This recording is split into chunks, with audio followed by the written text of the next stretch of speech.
कितनी नौकरियां अपने राज में दी और 3600 नौकरियों की वजह से उनको 10 साल की सजा भी काटनी पड़ी। आपसे वायदा करता हूं, आप अपनी सरकार बना लो, 3600 नहीं 3 लाख नौकरियां देने का काम करेंगे, चाहे हमारे को सारी उम्र सारे परिवार को जेल में रहना। ये हैं इनेलो के राष्ट्रीय अध्यक्ष अभय सिंह चौटाला के बड़े बेटे करण चौटाला, जिन्होंने पलवल में पार्टी के युवा कार्यकर्ताओं को संबोधित करते हुए कुछ ऐसा कह दिया कि हरियाणा की राजनीति में भूचाल ला देने वाले जूनियर बेसिस टीचर ट्रेनिंग यानी जेबीटी घोटाले की याद आ गई। दरअसल 23 मार्च को हरियाणा की राजनीतिक धड़कन कहे जाने वाले जींद में इनेलो भव्य युवा रैली करने जा रही है। इसी कार्यक्रम का न्योता देने के लिए करण चौटाला शुक्रवार को पलवल पहुंचे। यहाँ युवाओं को संबोधित करते हुए करण ने कहा कि 3200 नौकरियां देने के कारण उनके दादा ओम प्रकाश चौटाला को 10 साल जेल में गुजराना पड़ता था। इस दौरान उन्हें बहुत कठिनाइयों से गुजरना पड़ा। आज हम अब युवाओं से अपील करते हैं कि हमारी सरकार बना दें। हम 3 लाख नौकरियां देंगे, चाहे पूरे परिवार को फिर जेल ही क्यों न जाना पड़े। कि जब भी देश को जरूरत पड़ी, युवाओं ने आगे होकर के कुर्बानियां देने का काम करा। इसलिए हमने ये फैसला लिया कि ये हम युवा सम्मेलन 23 मार्च को करेंगे, ताकि एक बड़ा मैसेज हम प्रदेश के देश की सरकार को दें।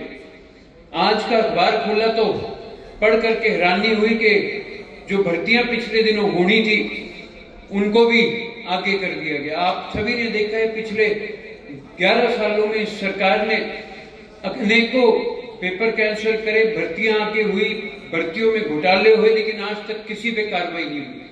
मेरे से पहले प्रताप जी ने आपको अच्छी तरह बताया कि किस प्रकार चौधरी ओम प्रकाश चौटाला जी ने कितनी नौकरियां अपने राज में दी और 3600 नौकरियों की वजह से उनको 10 साल की सजा भी काटनी पड़ी। और उन्होंने एक बार भी इस बात का किसी को महसूस नहीं होने दिया कि भाई 10 साल उन्होंने वो जेल में कैसे काटे। आपसे वायदा करता हूं, आप अपनी सरकार बना लो, 3600 नहीं 3 लाख नौकरियां देने का काम करेंगे, चाहे हमारे को सारी उम्र सारे परिवार को जेल में रहना पड़े। हम तो केवल मात्र इतनी बात जानते हैं कि कैसे अपने प्रदेश को आगे बढ़ाना है। जननायक चौधरी देवीलाल जी हमेशा एक ही बात करते थे, सरकार का फर्ज बनता है रोजी रोटी, कपड़ा, मकान, रोजगार, ये प्रावधान सरकार की जिम्मेवारी होती है।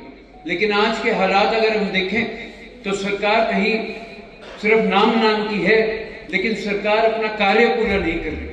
वहीं करण चौटाला से जब परिवार के जेल जाने वाले बयान पर मीडिया ने सवाल किया तो उन्होंने अपने दादा पूर्व मुख्यमंत्री ओम प्रकाश चौटाला का हवाला देते हुए कहा कि जब एक उम्रदराज व्यक्ति सच्चे कौज के लिए 10 साल जेल में गुजार सकता है तो हम तो आखिर युवा है।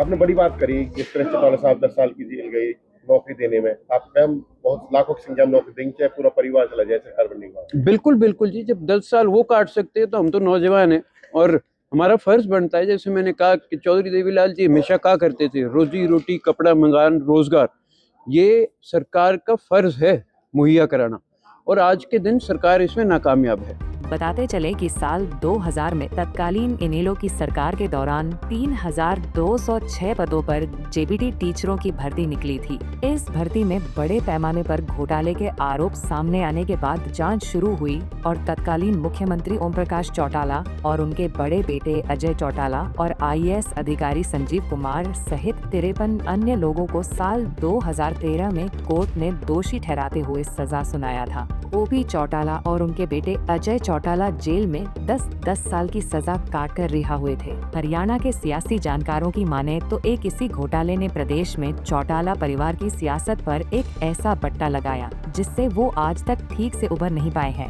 हालांकि परिवार अभी भी घोटाले से जुड़े आरोपों को गलत मानता है और अदालत से मिली सजा के पीछे तत्कालीन हरियाणा सीएम भूपेंद्र हुड्डा को जिम्मेदार मानता है। पलवल से दिनेश कुमार, पंजाब केसरी टीवी। हमसे जुड़े रहने के लिए हमारे YouTube चैनल को सब्सक्राइब करें और नई वीडियो की नोटिफिकेशन के लिए बेल आइकॉन को दबाएं। अगर आप ये वीडियो Facebook पर देख रहे हैं तो लाइक जरूर करें और ज्यादा से ज्यादा शेयर करें। धन्यवाद।